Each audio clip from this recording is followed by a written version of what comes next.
Hello friends, this is Arun Rastogi and welcome back to career will आप YouTube channel.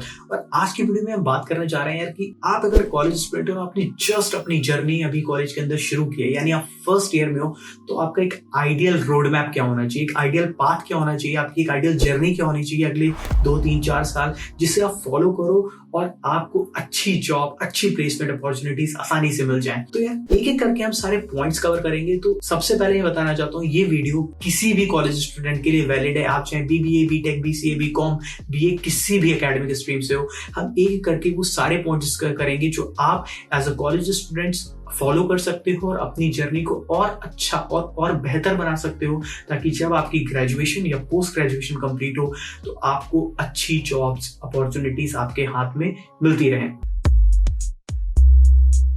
तो सबसे पहला पॉइंट है build your network with like minded people. तो सबसे पहला हमें काम करना है कि हमें ऐसे लोगों को अप्रोच करना है, ऐसे बैचमेट्स, ऐसे जूनियर्स और मे बी ऐसे सीनियर्स को हमें हमेशा अप्रोच करते रहना है जिनका एरिया ऑफ इंटरेस्ट हमसे मिलता जुलता हो। इसका मतलब सिंपल सा यार, अगर मुझे अपने कॉलेज टाइम में स्टार्टअप करना है तो मुझे ऐसे ही लोगों की रिक्वायरमेंट है जो मेरे साथ मेरे स्टार्टअप में मिलकर कंपनी को ग्रो करने में मेरी मदद करे। मुझे ऐसे लोगों की रिक्वायरमेंट नहीं होगी जो जॉब अपॉर्चुनिटीज को देख रहे हैं। सिमिलरली, अगर मेरा इंटरेस्ट है कि मैं ऐप डेवलपमेंट या वेब डेवलपमेंट में जाऊं, तो मुझे ऐसे लोगों की ही जरूरत है जो मेरे साथ उन प्रोजेक्ट्स पर काम कर पाए और हम साथ में ग्रो कर पाए। एक और एग्जांपल मैं लेता हूं, अगर मुझे वीडियो एडिटिंग में अपना करियर बनाना है तो मुझे ऐसे लोगों के साथ ज्यादा जुड़ने की जरूरत है जो सिमिलर फील्ड में इंटरेस्ट रखते हैं। तो ये पॉइंट क्लियर हो गया। हमें सबसे पहले लाइक माइंडेड लोगों से बात कर रही है, चाहे वो हमारे बैचमेट्स हो, आने वाले टाइम में हमारे जूनियर्स हो या फिर हमारे सीनियर्स हो। हमें इन लोगों के साथ ज्यादा से ज्यादा बात करनी है, ज्यादा से ज्यादा कम्युनिकेट करना है, ताकि हम उनके साथ मिलकर ग्रो कर पाए। सेकेंड पॉइंट यहां पर आता है कनेक्ट विद योर सीनियर्स। हमें अपने सीनियर्स से कनेक्ट करने की जरूरत क्यों है?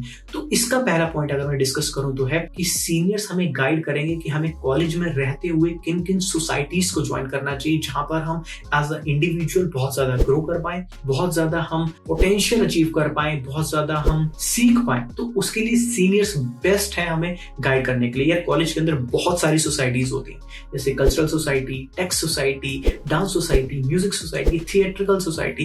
तो ये कॉलेज सीनियर से ज्यादा आपको कोई नहीं बता सकता कि आपको किस सोसाइटी को ज्वाइन करना है, जहां पर आप as a human, as a individual growth आपकी मैक्सिमम। दूसरी जगह सीनियर्स हमारी सबसे ज्यादा मदद कर सकते हैं, वो है नोट्स को रेफर करने में। यानी हम कॉलेज एकेडमिक्स में जो भी हम पढ़ते हैं, उसके एग्जाम्स देते हैं, तो किन नोट्स को, किन मटेरियल को, किन रिसोर्सेज को हमें रेफर करने की जरूरत है। ये सीनियर्स से अच्छा हमें कोई गाइड नहीं कर सकता। और तीसरी जगह जहां सीनियर्स हमारी सबसे ज्यादा मदद कर सकते हैं वो है कि वो हमसे पहले ग्रेजुएट होंगे, हमसे पहले पोस्ट ग्रेजुएट होंगे।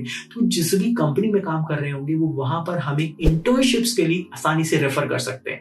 यानी जब हम सेकंड ईयर या थर्ड ईयर में अपनी ग्रेजुएशन में होंगे तो उसमें हमें इंटर्नशिप करने की जरूरत पड़ेगी। तो उस टाइम हम अपने पास आउट सीनियर्स से रेफरल्स ले सकते हैं, उनसे बात कर सकते हैं कि आप हमें अपनी कंपनी में रेफर कर दो, और वो हमें इजीली रेफर कर सकते हैं और वहां पर हम अच्छी इंटर्नशिप ग्रैब कर सकते हैं। तो ये है पॉइंट्स बहुत इंपॉर्टेंट है, हमें अपने सीनियर्स के साथ कनेक्शन बनाने की जरूरत है। थर्ड पॉइंट है एक्स्ट्रा करिकुलर एक्टिविटीज, यानी हमें एक्स्ट्रा करिकुलर एक्टिविटीज में कॉन्स्टेंटली पार्ट लेना है। अब एक्स्ट्रा करिकुलर एक्टिविटीज की रिक्वायरमेंट क्यों है? यार एक्स्ट्रा करिकुलर एक्टिविटीज में ना हम सॉफ्ट स्किल्स यानी नॉन टेक्निकल स्किल्स सीखते हैं, जैसे leadership, team management, team building, negotiation skill, multitasking, ऐसी ऑर्गेनाइजेशनल स्किल्स, ऐसी बहुत सारी स्किल्स को हम सीख सकते हैं अगर हम एक्स्ट्रा करिकुलर एक्टिविटीज में पार्ट लेंगे। जैसे डिबेट कंपटीशन हो गया, ट्रेजर हंट हो गया, कोई कल्चरल फेस्ट ऑर्गेनाइज करना हो गया, कोई फ्रेशर्स ऑर्गेनाइज करना हो गया। तो इन सारी चीजों में हमें ज्यादा से ज्यादा पार्ट लेने की जरूरत है, क्योंकि एट द एंड कंपनीज जब हमें हायर करने आती हैं, तो अगर मैं टेक्निकल जॉब्स को छोड़ दूं तो मैक्सिमम टाइम पर जब कंपनीज हमें हायर करने आती है तो हमारे रेज्यूमे में देखती हैं कि हमने कितनी नॉन टेक्निकल या कितनी सॉफ्ट स्किल्स को हमने एक्वायर किया है हमारी ग्रेजुएशन के टाइम पर, और हम कहां कहां कंपनी में इन सॉफ्ट स्किल्स का यूज करके कंपनी में कंट्रीब्यूशन कर सकते हैं। तो हमें अपनी जो नॉन टेक्निकल स्किल्स उन्हें ग्रो करना है, इसलिए हमें प्रॉपरली एक्स्ट्रा करिकुलर एक्टिविटीज को ज्वाइन करना पड़ेगा। फोर्थ पॉइंट है explore various fields and find your area of interest. As simple as that यार, फर्स्ट ईयर में ना आपके पास बहुत ज्यादा टाइम है। अगर आप अभी फर्स्ट ईयर में, तो आपके बहुत ज्यादा टाइम है ऐसी चीजों को सीखने में जिसमें आप अपना करियर बना सकते हो। एटलीस्ट मेरा मानना है ना कि मोस्टली जितने स्टूडेंट्स हैं ना, वो सेकंड ईयर के बाद या थर्ड ईयर में अपनी इंटर्नशिप करना शुरू करते हैं। आपके पास एटलीस्ट 2 साल हैं जिसमें आप पहले अपना एरिया ऑफ इंटरेस्ट ढूंढ सकते हो कि आपको किस चीज को करने में मजा आ रहा है और आप उसमें अपना करियर बना सकते हो। तो मैं अगर आपको सिंपल भाषा में बोलूं तो यार 2 साल में हमारे पास 24 महीने होते हैं। तो 24 महीने में अगर हम एक चीज को एक्सप्लोर करने में एटलीस्ट हमें 90 डेज देने, हमें 3 महीने देने, इससे क्या होगा, हम कोई भी चीज 3 महीने तक करते रहेंगे और हम पता चल जाएगा कि इसमें हमारा इंटरेस्ट है या नहीं। अगर इंटरेस्ट नहीं है तो हम 3 महीने बाद उस चीज को छोड़ के किसी दूसरी चीज को ट्राई करेंगे। तो आप नोटिस करो कि हमारे पास 1 साल में 4 हम नई चीजों को एक्सप्लोर कर रहे होंगे, यानी 2 साल में हम 8 चीजों को एक्सप्लोर करेंगे और उसमें हमें जिसमें सबसे ज्यादा इंटरेस्ट होगा उसी में इंटर्नशिप्स करने की कोशिश करेंगे और उसी से रिलेटेड अपनी प्रोजेक्ट्स बनाएंगे और करियर ग्रो करेंगे और उसी से रिलेटेड फिर हम जॉब्स भी ढूंढने की कोशिश करेंगे। तो आपको समझ में आ रहा है यहाँ पर कि हमें वेरियस फील्ड्स को एक्सप्लोर करना है जिसमें भी हमारा इंटरेस्ट है और उसके बाद हमें उसमें अपना करियर ग्रो करना है। 5th पॉइंट यहां पर आता है इंटर्नशिप्स। जब हमने अपना एरिया ऑफ इंटरेस्ट ढूंढ लिया, हमें पता चल गया इसमें हमारा एरिया ऑफ इंटरेस्ट, हमें उससे रिलेटेड अब इंटर्नशिप्स के लिए अप्लाई करना है। अब इंटर्नशिप्स अप्लाई करने के लिए आपको फर्स्ट ईयर से ही कुछ प्लेटफॉर्म्स पर अपनी प्रोफाइल्स बनानी है, जैसे लिंक्डइन। तो लिंक्डइन एक ऐसा प्लेटफॉर्म है जहां पर यार प्रोफेशनल जितना भी नेटवर्क है, इसका मतलब सिंपल सा, यहाँ पर आपको कंपनीज के सीईओज, कंपनीज के एचआरस, कंपनीज के एम्प्लॉइज सबको ही आपको लिंक्डइन के ऊपर मिलेंगे। तो आपको लिंक्डइन पर जाना है, अपना अकाउंट क्रिएट करना है और वहां पर अपना प्रोफेशनल नेटवर्क को करना है। आपकी जो भी ड्रीम कंपनीज हैं, आपको उनके बारे में बहुत ज्यादा रिसर्च करनी है। लेट्स से आपकी 8 या 10 ड्रीम कंपनीज हैं जिसमें आप जॉब करना चाहते हो, तो आपको कोशिश करनी है कि उससे रिलेटेड ज्यादा से ज्यादा लोगों को अपने नेटवर्क में जोड़ो, यानी वहां के जो एम्प्लॉइज हैं उनको जोड़ो, उनसे पूछो कि इस जॉब के लिए किन किन स्किल्स की रिक्वायरमेंट होती है, मुझे क्या क्या डेवलप करना है, उससे रिलेटेड आप वो स्किल्स डेवलप करो। और जब आपका इंटर्नशिप का टाइम आता है तो जिनसे आप पूछ रहे हो, एडवाइस ले रहे हो, उन्हें आप बोलो कि आप वो आपको रेफर करें और वहां से आप इंटर्नशिप्स आसानी से ले सकते हो। सो 6th पॉइंट है कॉलेज एकेडमिक्स। तो कॉलेज एकेडमिक्स में आपको क्या करना है?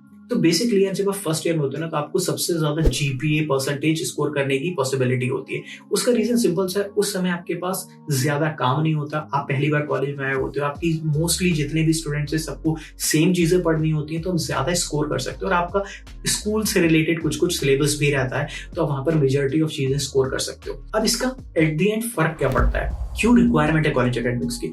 यार मोस्टली कंपनीज, चाहे वो इंटर्नशिप्स के लिए हो या फिर वो जॉब्स के लिए हो, वो एटलीस्ट 7.5 से 8 पॉइंटर मांगती हैं, यानी 75 to 80% मांगती हैं आपकी एलिजिबिलिटी के लिए। अगर इतने परसेंट आपके नहीं होंगे तो आप इंटरव्यूज में बैठ ही नहीं पाओगे। तो आपको उन कंपनीज के इंटरव्यूज में बैठने के लिए एटलीस्ट 75% चाहिए होंगे और कभी कभी 80 भी, कुछ कंपनीज 80 भी क्राइटेरिया रखती हैं। तो आपको 75 से 80% अपना मेंटेन करना है, यानी 7.5 पॉइंटर से 8 पॉइंटर तक, 8 जीपीए तक आपको मेंटेन करके चलना है। तो ज्यादा से ज्यादा कोशिश करो कि आप फर्स्ट ईयर और सेकंड ईयर में स्कोर कर लो, ताकि अगर बाद में अगर इतना स्कोर नहीं भी होता तो आपका जो ऑन एन एवरेज है वो आपका 7.5 और 8 के बीच में रहे। 7th पॉइंट है प्लेसमेंट्स। तो यार प्लेसमेंट्स के बारे में क्या है? तो यार प्लेसमेंट में जब भी कंपनीज आते हैं ना, वो ऐसा चाहते हैं कि यार आप बाकी स्टूडेंट से अलग हो, तो कंपनी आपको हायर करेगी। अब वो आप कैसे होगे? तो आपको क्या करना है, कुछ प्रोजेक्ट्स बनाने। देखो इंटर्नशिप तो मिल जाएगी आपको, इंटर्नशिप आप कर लोगे, लेकिन उससे पहले आप प्रोजेक्ट्स पे भी काम करो, खुद से कुछ प्रोजेक्ट्स बनाओ, आपका जो भी एरिया ऑफ इंटरेस्ट है। अगर आपका कोडिंग में है तो आप कोई भी ऐप के कुछ पार्ट्स को डेवलप करो, ऐप की कुछ फंक्शनैलिटीज को डेवलप करो, वेबसाइट की कुछ फंक्शनैलिटीज को डेवलप करो। आपको अगर वीडियो एडिटिंग का शौक है तो वीडियोज को एडिट करना शुरू करो, कंटेंट राइटिंग का शौक है तो कंटेंट राइटिंग से रिलेटेड आर्टिकल्स लिखने शुरू करो, ब्लॉग्स लिखने शुरू करो। अगर मार्केट रिसर्च का है तो आप केस स्टडीज पर काम करना शुरू करो। अगर आपको फाइनेंस में आपको अपना करियर बनाना है तो वहां पर कंपनी की जो एनुअल क्वार्टर रिपोर्ट्स आती है, उसको रिपोर्ट्स को एसेस करो, उस रिपोर्ट्स को पूरा पढ़ो, समझो, एनालाइज करो और उस रिपोर्ट से रिलेटेड आप क्या डिसीजन मेक कर सकते हो वो करो। तो ये बेसिकली सारी चीजें हेल्प करेंगी आपको प्रोजेक्ट्स के लिए। और ये प्रोजेक्ट्स बनाने के बाद कंपनीज के सामने जब आप अपने रिज्यूमे को दिखाओगे तो कंपनीज आपको ज्यादा प्रेफरेंस, ज्यादा प्रायोरिटी देंगी हायरिंग के टाइम पर।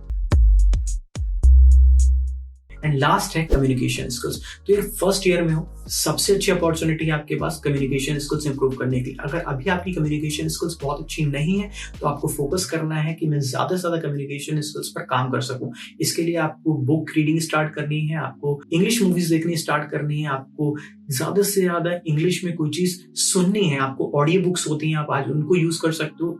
इनका काम करके आप अपनी कम्युनिकेशन स्किल्स को भी इंप्रूव कर सकते हो, जो कि एट द एंड आपको हेल्प करेंगी कहां पर, इंटरव्यू के टाइम पर जब कंपनीज आपका इंटरव्यू ले रही होंगी। तो गाइज ये सारे पॉइंट्स आपको ध्यान में रखने हैं। अगर आप फर्स्ट ईयर कॉलेज स्टूडेंट हो, आपको इस तरह से जर्नी अपनी जीनी है ताकि जब आप फाइनल ईयर तक पहुंचो तो आपके हाथ में एटलीस्ट 3 या 4 या 5 जॉब ऑफर्स हों। तो यार वीडियो अच्छा लगा तो वीडियो को लाइक कर देना, अपने दोस्तों के साथ शेयर करो जो कॉलेज स्टूडेंट्स हैं। अगर आपके भाई या बहन किसी कॉलेज में है तो आप उन्हें भी शेयर कर सकते हो। और साथ ही साथ कोई भी अगर आपको डाउट आ रहा है, किसी पॉइंट से रिलेटेड कोई डाउट है या कुछ और पूछना चाहते हो तो कमेंट सेक्शन ओपन है यार, कमेंट सेक्शन में आके कमेंट करो और मैं नेक्स्ट वीडियो कोशिश करूंगा उससे रिलेटेड आपके लिए बना पाऊं। तो यार मिलते हैं अगले वीडियो में, तब तक के लिए stay healthy, stay safe and keep learning. Thank you so much.